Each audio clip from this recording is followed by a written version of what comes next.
बड़ा महत्वपूर्ण विषय है। 3 शब्द हैं, पोषण, पर्यावरण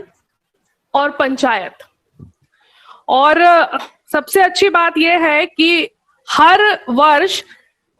सितंबर का जो महीना होता है, the month of September is celebrated as Poshan Maah. पोषण मंथ या मास के तौर पर इस महीने को मनाया जाता है और अभी भी हम उस महीने में हैं। पोषण आवश्यकता है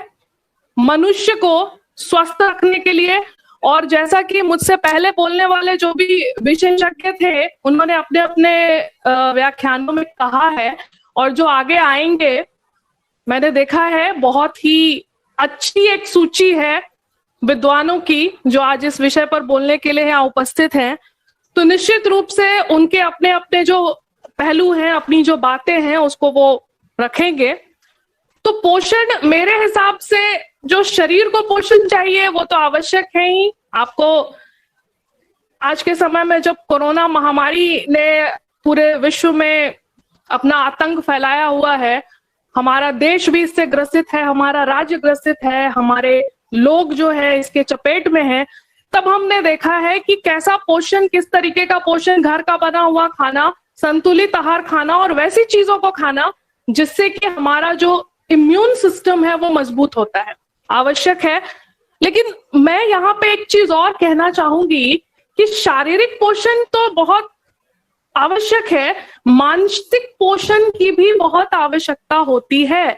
जीवन में अगर आप अच्छी अच्छी चीजें पढ़ते हैं, आप अच्छा साहित्य पढ़ते हैं, आप ऐसे विद्वत जनों के का संगत करते हैं जो आपको अच्छी अच्छी चीजें सिखाते हैं, तो साथ साथ आपके शारीरिक पोषण के साथ साथ आपका मानसिक पोषण जो है वो बहुत अच्छा होता है। आप अच्छी अच्छी बातों को सीखते हैं और जीवन में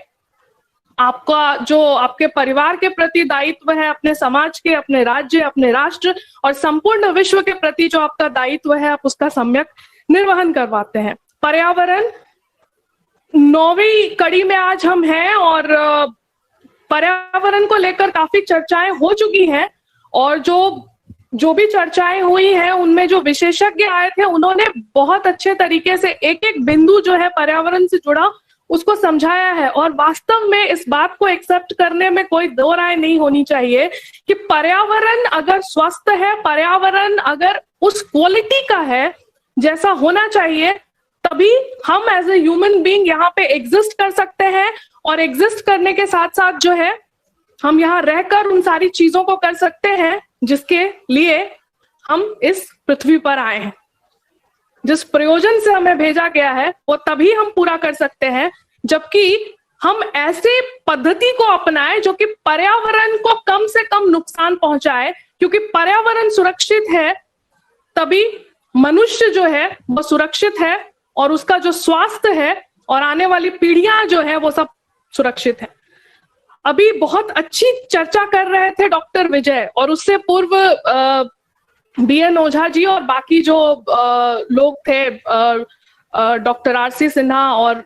जो भी वक्ता थे, उन्होंने बड़ी अच्छी चर्चा की। और पंचायत विषय पर जब मैं आती हूँ तो जैसा कि विजय जी अभी कह रहे थे और अभी अभी बीच में आकर फिर BN ओझा जी ने जो उनकी बातें थी उसको रखा, तो पंचायत और पंचायती राज PRI, पंचायती राज इंस्टीट्यूशन से जुड़े हुए जो कुछ मिथ है, मिथक है, मैं वो सबसे पहले आपके सामने रखती हूं और उसके बाद मैं ये जो टॉपिक है पंचायत, इस पे मेरी जो बातें होंगी उनका फोकस ज्यादा इस विषय पर होगा, पंचायत के ऊपर। सबसे पहली बात कि जैसे ही पंचायत की बात आती है तो हम सबका ध्यान आकृष्ट होता है संविधान के 73rd कॉन्स्टिट्यूशनल अमेंडमेंट की तरफ, और हम कहते हैं कि 73rd कॉन्स्टिट्यूशनल अमेंडमेंट जो हुआ था, जो 73rd कॉन्स्टिट्यूशनल अमेंडमेंट एक्ट था 1992 का, उसने पंचायतों को बनाया नहीं। उसने पंचायतों को बनाया नहीं, बल्कि उसमें ये प्रावधान लाए गए क्योंकि वो जरूरी थे। और वो प्रावधान जो आए, उन्होंने कहा कि आर्टिकल 40 जो है उसके तहत इसको ऑर्गेनाइज किया जाएगा और एम्पावर किया जाएगा पंचायत को लोकल गवर्नमेंट के तौर पर। ठीक है, अब बहुत लोग ये प्रश्न पूछेंगे कि तो पंचायत बनाया नहीं गया इससे? तो हम जब देखते हैं तो पंचायत और पंचायती राज की जो व्यवस्था है वह हमारे समाज में, हमारी सभ्यता में, हमारे देश में वो अनंत काल से विद्यमान है। तो उसको क्रिएट नहीं किया गया, बल्कि उसको एक कॉन्स्टिट्यूशनल, हम कह सकते हैं कि जो व्यवस्थाएं पहले से थी उसको एक कानूनी जामा वहां पहनाया गया, उसको कॉन्स्टिट्यूशनल सैंक्शन या कॉन्स्टिट्यूशनल स्टेटस दिया गया। अब जब इसके बैकग्राउंड में जाते हैं तो देश के आजादी के बाद से ही कम्युनिटी डेवलपमेंट प्रोग्राम के तहत, नेशनल एक्सटेंशन सर्विसेज एक्ट जो 1953 में आया उसके तहत, उसके बाद जो, हालांकि ये सब जो चीजें थी ये उतनी कारगर साबित नहीं हुई जितनी इनको होनी चाहिए थी। अब उसके कारण क्या थे इस पे भी मैं आऊंगी। इसके बाद देखते हैं हम कि तमाम कमिटियां बनी। बलवंत राय मेहता कमिटी 1957 में, उसके बाद सादिक अली कमेटी बनाई गई तब जब बलवंत राय मेहता कमेटी के जो रिकमेंडेशंस थे उनको राजस्थान के नागौर डिस्ट्रिक्ट में जब सबसे पहली बार अडॉप्ट किया गया तो वो फेल हुआ। उसको इंक्वायर करने के लिए सादिक अली कमेटी जो है उसको बनाया गया। अशोक मेहता कमेटी बनी जिसने कहा कि 2 टियर रखिए, 132 रिकमेंडेशंस दिए और उसमें से जो बहुत सारे व्यापक जो उसके रिकमेंडेशंस थे, बढ़िया जो रिकमेंडेशंस थे, उन रिकमेंडेशंस को एक्सेप्ट किया गया। उसके बाद जब हम देखते हैं तमाम और कमेटियां बनी, जीवी के Rao committee, LM Singhvi committee, Gadgil committee, उसके बाद 64th कॉन्स्टिट्यूशनल अमेंडमेंट बिल को लाने का प्रयास किया गया जो लैप्स हो गया। फिर उसके बाद फिर प्रयास किया गया, वीपी सिंह जी जब सत्ता में थे उन्होंने प्रयास किया और अंत में 73rd कॉन्स्टिट्यूशनल 73वें कॉन्स्टिट्यूशनल अमेंडमेंट एक्ट के तहत इसको लाया गया और 11th शेड्यूल जो है एक्ट ऐड किया गया। 29 ऐसे विषय बनाए गए जिसमें कि उनको काम करने के लिए परमिशन दिया गया। आर्टिकल 243 से 243O तक पार्ट 9 ऐड किया गया और आर्टिकल 243 से आर्टिकल 240O तक में जो इसके तमाम जो प्रोविजंस थे, जो नियम कानून थे, उनको यहां रखा गया और कहा गया कि 3 टियर होगा। तो ये मैंने थोड़ा सा इस पे फोकस डाला और ये आपको मैंने ये बताने का प्रयत्न किया कि ऐसा नहीं था कि पंचायतें इस पूर्व हमारे देश में नहीं थी और अपना वो कार्य नहीं कर रही थी, वो थी और वो अपने स्तर पे जो हो सकता था वो कार्य भी कर रही थी, लेकिन 73rd कॉन्स्टिट्यूशनल अमेंडमेंट से इन्हें एक लीगल सैंक्शन या कॉन्स्टिट्यूशनल स्टेटस जो हम कहते हैं वो मिल गया। अब इसके तहत पंचायती राज इंस्टीट्यूशंस को क्रिएट करने की बात की गई, पीआरआई, जैसा कि अभी मेरे पूर्व जो वक्ता थे वो कह रहे थे। अभी सबसे पहले जो एक बात यहां सोचने की आवश्यकता है कि क्या कारण थे कि आजादी के बाद से और उसके पहले से भी यह व्यवस्था तो थी, लेकिन इसको एक कानूनी जामा पहनाने की क्या आवश्यकता पड़ गई। तो ये बात मुझे नहीं लगता है कि यहाँ पे जो भी उपस्थित है वो इस बात से इत्तेफाक नहीं रखेगा कि बिहार में सुदूर बसे किसी गांव में या झारखंड में बसे किसी गांव में क्या समस्याएं हैं और क्या दिक्कतें हैं, उन दिक्कतों को ना तो झारखंड में कि राजधानी में बैठी जो राज्य सरकार है या बिहार में पटना में बैठी जो राज्य सरकार है वो उसके बारे में उतनी जानकारी नहीं रख सकती है। और पंचायती राज में रहने वाले लोग कौन? तो बेसिकली जो गांव के लोग हैं। तो गांव के लोग ऐसे ही वहां अशिक्षा है, गरीबी है, तमाम योजनाएं बनती हैं और कितनी क्रियान्वित होती है और कितनी नहीं होती है ये एक चर्चा का विषय है। और हम सब जानते हैं इसके विषय में कि कागजी योजनाएं कितनी बनती हैं और कितनी इंप्लीमेंट होती हैं और वास्तविक तौर पे जो लाभ होता है वो कितना पहुंचता है, ये हम सब जानते हैं। इस पे मुझे नहीं लगता है कि चर्चा करने की आवश्यकता है। वाकई क्या है, क्या बनाया गया था और क्या होना चाहिए, इसके बारे में हम सब इस चीज से परिचित हैं। तो अब था कि अब जैसे अभी डॉक्टर विजय कह रहे थे कि गांधीयन प्रिंसिपल को का नाम दे करके एक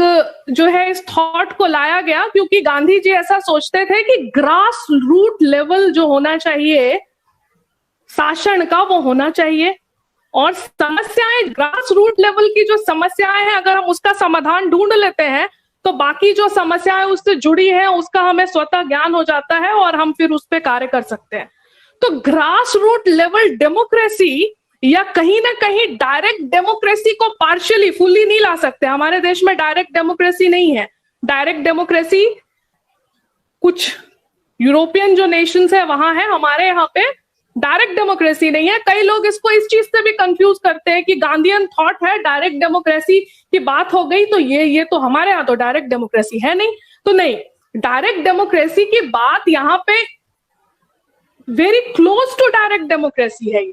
very close to direct democracy का कॉन्सेप्ट जरूर है, लेकिन प्योरली अगर डायरेक्ट डेमोक्रेसी बोलेंगे तो उसके लिए पीआरआई को नहीं लाया गया था। इसके पीछे का बेसिक जो रीजन था वो यही था कि जो दूर दराज इलाकों में जो बैठे लोग हैं जिनकी पहुंच राज्य सरकार तक नहीं है, और केंद्र सरकार की बात अगर हम करेंगे तो ये तो फिर एक बहुत ही कल्पना करने वाली स्थिति हो जाएगी, क्योंकि जब किसी राज्य का जो मुखिया है, जो चीफ मिनिस्टर है या तमाम जो मिनिस्टर्स हैं, वो अपने अपने ऑफिसों में बैठकर इस बात का पता नहीं रख सकते हैं कि उनके गांव में क्या हो रहा है, कस्बों में क्या हो रहा है,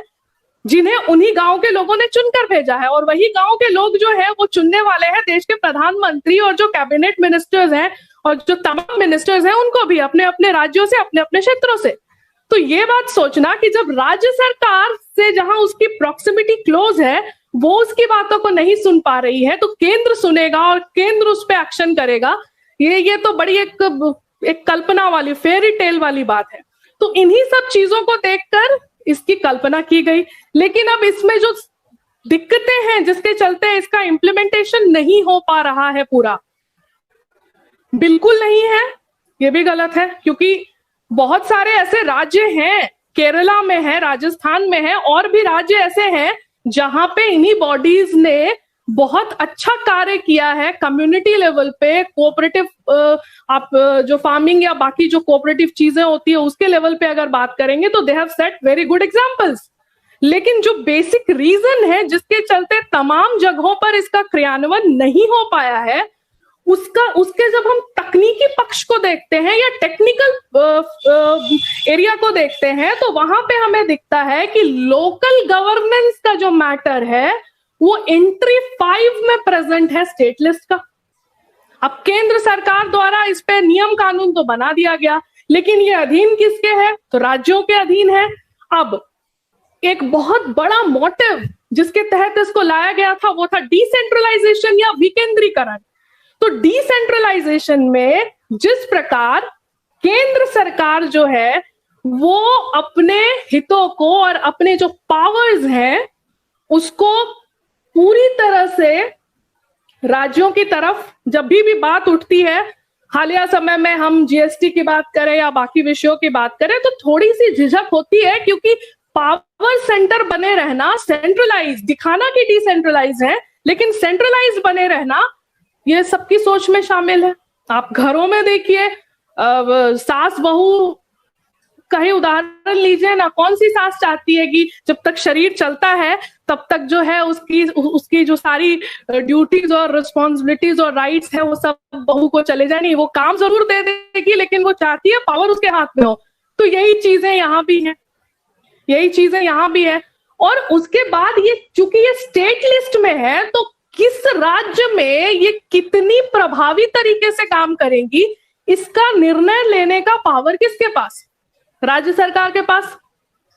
अब राज्य सरकार के पास जब है तो जो बेसिक मोटिव या इंटेंशन जो था डिसेंट्रलाइज करने का, विकेंद्रीकरण करने का, और इसको एक थर्ड टियर या आप कह सकते हैं कि इसको एक थर्ड लेवल बना देने का, जो कि ग्रास रूट लेवल पे जो प्रॉब्लम्स है उसको ढूंढना और उसका निदान कर सके। तो यहाँ तो सबसे बड़ी मुश्किल ये हो गई कि इसको जो ऑटोनॉमी चाहिए थी, इसको जो स्वायत्तता चाहिए थी, वो स्वायत्तता इसको नहीं है। और एक चीज जान जाइए, डेलीगेशन ऑफ ड्यूटी जब आप करते हैं, जो 29 आपने उन्हें जो कार्य क्षेत्र उनके हवाले किया, आपने जो शेड्यूल 11 जोड़ा, आपने आर्टिकल 243 से लेकर 243O तक जोड़ दिया और जो उनको कार्य दे दिए, तो उन कार्यों को करने के लिए जो फाइनेंशियल ऑटोनॉमी उनके पास होनी चाहिए थी, वो फाइनेंशियल ऑटोनॉमी उनके पास नहीं है, क्योंकि उनका जो फंडिंग है और बाकी सब जो है वो कहीं ना कहीं क्या वो पूरी तरह से जो राज्य सरकार है उसके हाथ में है, वो पूरी तरह से राज्य सरकार के हाथ में है। तो 3 टियर इसके तहत बना तो दिए गए जरूर, ग्राम पंचायत, पंचायत समिति और जिला परिषद। ग्राम पंचायत सबसे छोटी इकाई और सबसे इफेक्टिव वहां पे इकाई होनी चाहिए ग्राम सभा के तौर पे, और इसलिए मैंने अभी कहा कि डायरेक्ट डेमोक्रेसी के करीब है। लेकिन अगर हम बात करें कि पूरी तरीके से ये डायरेक्ट डेमोक्रेसी है, तो नहीं, ये बात सही नहीं होगी। और गांधीयन थॉट को लेकर के बनाया गया, लेकिन इसका प्रारूप क्या बिल्कुल वही है जैसा गांधी जी चाहते थे, तो ये फिर एक अलग डिबेट का इशू हो जाएगा। बेसिक प्रिंसिपल जो है वो गांधीयन थॉट से ही इसमें आया है। देखिए 3 टियर बन गए, अभी 2 जो है वो तो हर जगह आपको आवश्यक है। ग्राम पंचायत की बात करें और जिला परिषद की बात करें, पंचायत समिति की जब बात करते हैं तो वहां पे अगर आपकी जनसंख्या 20 लाख से कम है तो इट इज नॉट इसेंशियल और नेसेसरी। आपको अगर लगे तो आप रखें, ना लगे तो ना रखें। ग्राम सभा बहुत महत्वपूर्ण है, क्योंकि ग्राम सभा जो है वो कहीं ना कहीं डायरेक्ट डेमोक्रेसी को आपको दिखा रहा है, क्योंकि इसमें जितने भी गांव में रहने वाले लोग हैं जो वोटिंग एज के हैं वो डायरेक्टली जाएंगे। जो मार्जिनलाइज पॉपुलेशन है, जिसको अपनी बातों को रखने का कहीं भी इस तरीके से डायरेक्ट जो है उसके लिए उपाय नहीं है, तो इसमें यह प्रावधान बनाए गए कि वो जाएंगे। और ये जो ग्राम सभा है, जब हम पार्टिसिपेटरी डेमोक्रेसी की बात करते हैं तो इसी ग्राम सभा से कॉन्सेप्ट आया पार्टिसिपेटरी डेमोक्रेसी का, क्योंकि उस सभा में जो साल में 4 बार जो सभाएं होनी है, उस सभा में जो लोग भी उपस्थित होंगे उन्हें अपनी बातों को कहने का वहां पूरा हक है। अब ये अलग बात है कि अगर वहां दबंगई की जा रही है या उनको बोलने नहीं दिया जा रहा है या वो अपने अधिकार को नहीं समझते हैं, अपने राइट्स को नहीं जानते हैं, तो ये बात तो जायज है कि अपने जो कर्तव्य हैं या फिर उनके जो राइट्स है या जो उनकी लाइबिलिटीज है, वहां पे उनका जो राइट्स और ड्यूटीज है उसका वो निर्वहन नहीं कर पाएंगे। ठीक है, लेकिन यहाँ इसने एक ऐसा प्लेटफॉर्म दिया जहां पे कि हर एक विलेजर जो है, हर एक गांव में रहने वाला इंसान जो वोट देने का एज का हो चुका है, वो वहां जाकर के अपनी बात को रख सकता है। और ग्राम सभा में इस तरीके की व्यवस्था की गई, या फिर आगे के भी जो इकाइयां हैं इसमें, कि ट्रांसपेरेंसी हो, अकाउंटेबिलिटी हो, अचीवमेंट हो। अब ये कितना है और कितना नहीं है, ये फिर से देखना होगा कि ऑन पेपर कितना है और रियलिटी में कितना है, क्योंकि हम जानते हैं कि हमारे देश में या दूसरे देशों में भी जिस लेवल पे आपका करप्शन है वहां पे, और जो कारीगर लोग हैं, कारीगर मैं उन लोगों को कह रही हूं जो कि 1+1 2 नहीं, 1+1 5 और 6 और इस तरीके से बना करके जो सारा जो है वो हेर फेर करते हैं, जो भ्रष्ट लोग हैं, वो किस तरीके से संसाधनों का कैसे जो दुरुपयोग कर रहे हैं, यह हम सब में से किसी से छिपा नहीं है। और जैसे कि BN ओझा जी कह रहे थे कि ये बहुत लाजमी बात है, it's very very common thing. हर एक इंसान को इस बात की समझ होती है और उसको ये समझ होनी चाहिए कि आप विश्व की श्रेष्ठतम व्यवस्था को भी अगर आप अपने देश में, अपने राज्य में, अपने गांव में, अपने शहरों में, अपने इंस्टीट्यूशंस में, ऑफिस में, ऑर्गेनाइजेशन में ले आते हैं, लेकिन अगर उसका इम्प्लीमेंटेशन नहीं होता है और जो लोग काम करते हैं वो एथिकली काम नहीं करते हैं, तो फिर उसका कोई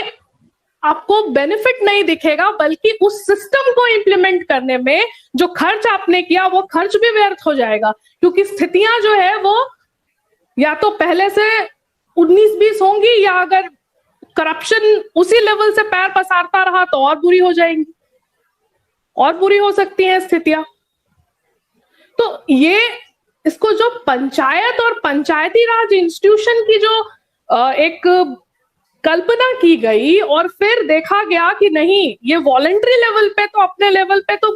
काम कर ही रही है, और बहुत पहले से, एंशिएंट टाइम से they have been working for the benefit and welfare of the society. लेकिन अब एक समय आ गया है जहां पे कि लोकल गवर्नेंस, जिसको कि ग्रास रूट गवर्नेंस की बात करते हैं, जो कि आज के समय में अगर आप बहुत सारे एकेडमिशियंस को देखेंगे या उनके लेक्चर्स को आप सुनेंगे या फिर उनके जो आर्टिकल्स है पढ़ेंगे, तो इनको कई बार कहा जाता है कि ऑल्दो इसके पीछे का जो विजन था वो था to organise and empower panchayat as local government, ताकि ग्रास रूट लेवल पे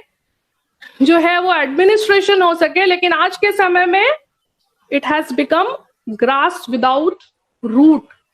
मैं फिर से ये बात कहूंगी कि हर जगह it has not become rice without grass without root, because बहुत सारे ऐसे राज्य हैं और बहुत सारे ऐसे पंचायत हैं जो आज मॉडल पंचायत के रूप में काम कर रहे हैं। तो अब समझने की आवश्यकता है यहाँ पर कि ऐसा आखिर क्यों है, क्योंकि वहां जो भी उनको रिसोर्सेज दिए गए या जो राज्य सरकार थी उसका जो सहयोग था, या बाकी जो मशीनरी, जो ब्यूरोक्रेसी है उसका जो सहयोग था उसे मिला। और तभी जो 3 बड़ी जो चैलेंजेस हैं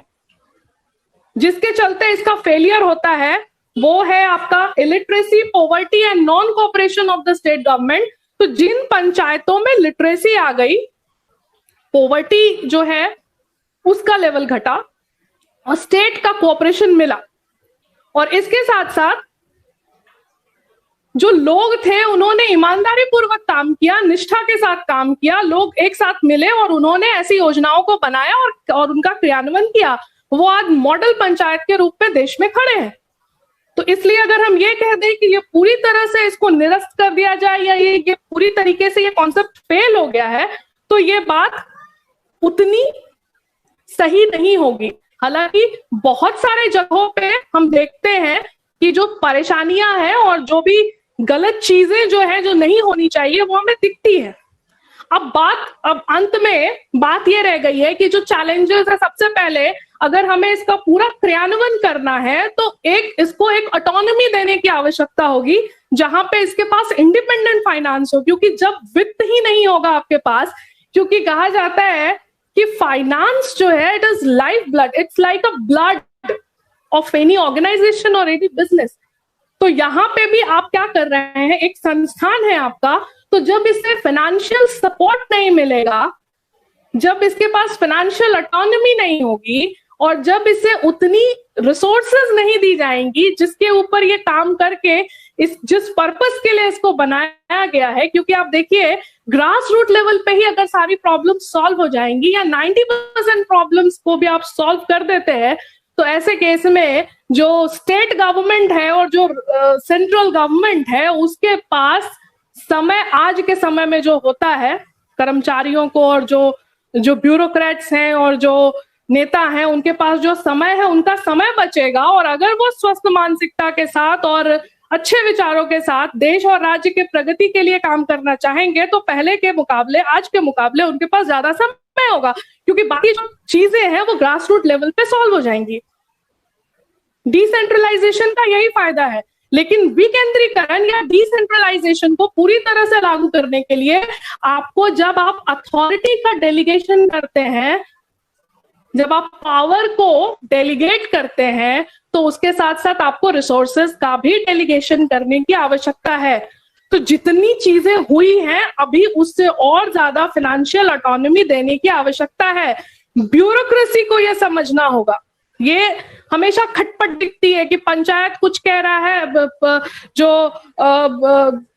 पंच कुछ कह रहे हैं, सरपंच कुछ कह रहा है, कलेक्टर जो है वो कुछ और कह रहे हैं, और जो नेता जो जिन मंत्री के पास जब फाइल जाएगा तो वो और कुछ कह रहे हैं। तो इससे घाटा किसका है? योजनाएं हैं या जो भी कार्य हैं वो लटकते हैं, और लटकते हैं तो इसका घाटा किसको है? आम जनता को है। तो ये जो ब्यूरोक्रेसी और जो पॉलिटिक्स का जो ये जो आपस में इनका जो उलझाव रहता है, या फिर जो विलेज लेवल पे जो काम हो रहा है, वहां पे जो लोग रिप्रेजेंट कर रहे हैं लोगों को, तो इसको सुलझाने की आवश्यकता है। और स्टेट गवर्नमेंट, सिंस की ये एंट्री 5 में है स्टेट लिस्ट की, लेकिन स्टेट गवर्नमेंट को ये इंश्योर करना पड़ेगा कि इंटरफेरेंस वही वो करे जहां पे कि इसको कंट्रोल करने की आवश्यकता है। जब ये गलत राह पे चले और हर चीज में हस्तक्षेप करना और उसके कार्यों को बाधित करना या उसको प्रगति करने से रोकने वाली जो व्यवस्था है, चाहे वो ब्यूरोक्रेसी की तरफ से हो, वो स्टेट गवर्नमेंट की तरफ से हो, इसका निदान हमें ढूंढना होगा। और जिस दिन हम इसका निदान ढूंढ लेंगे, जिस दिन इनको आर्थिक रूप से इनको स्वायत्तता दे दी जाएगी, जिस दिन इनका कार्य क्षेत्र जो है वो अभी जितना है उस हिसाब से